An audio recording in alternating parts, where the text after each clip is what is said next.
Assalamualaikum warahmatullahi wabarakatuh. Shalom, Om Swastiastu, Namo Buddhaya, dan salam kebajikan bagi kita semua.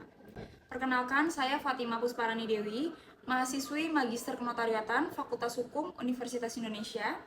Pada kesempatan kali ini, izinkan saya memaparkan hasil penelitian tesis saya yang berjudul Implikasi Hukum Jual Beli Tanah Tanpa Akta PPAT dalam Konflik Antara Pemilik Sertifikat dan Anggota Masyarakat Hukum Adat di Minangkabau berdasarkan studi putusan Pengadilan Tinggi nomor 101 garing PDT garing 2025 garing PT Padang.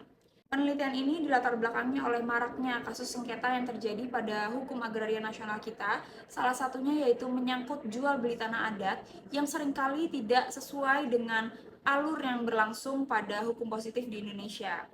Pada fakta di lapangannya, banyak sekali jual beli tanah ulayat yang dilakukan hanya berdasarkan ketentuan adat tanpa memperhatikan hukum agraria nasional tersebut dan juga tanpa melibatkan akta dari pejabat pembuat akta tanah. Berangkat dari gagasan tersebut, maka pada tesis ini saya memfokuskan titik penelitian saya pada 2 poin, yaitu yang pertama, bagaimana implikasi hukum jual beli tanah adat tanpa akta PPAT yang sah dalam konflik antara pemilik sertifikat dan anggota masyarakat hukum adat berdasarkan putusan nomor 101 garing PDT garing 2025 garing PT Padang, dan yang kedua adalah bagaimana pertimbangan hukum hakim dalam memutus sengketa tersebut.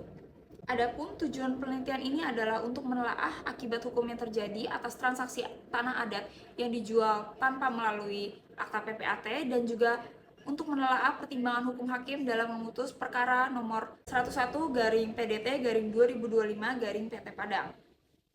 Adapun untuk menjawab penelitian tersebut, saya menggunakan metode doktrinal dengan tipologi penelitian eksplanatoris. Adapun hasil dari penelitian saya yaitu yang pertama mengenai implikasi hukum. Penelitian menunjukkan bahwa jual beli tanah adat tanpa akta PPAT tidak sah menurut hukum agraria nasional karena tidak memenuhi syarat formil.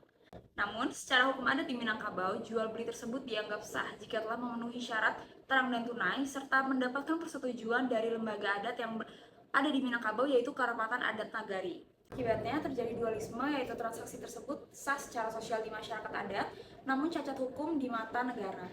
Kedua, mengenai pertimbangan hakim, dalam putusan yang diteliti, hakim memenangkan pemegang sertifikat karena pertimbangan hakim sangat didominasi oleh hukum positif, yang menekankan bahwa kepastian hukum formal adalah sertifikat sebagai alat bukti terkuat.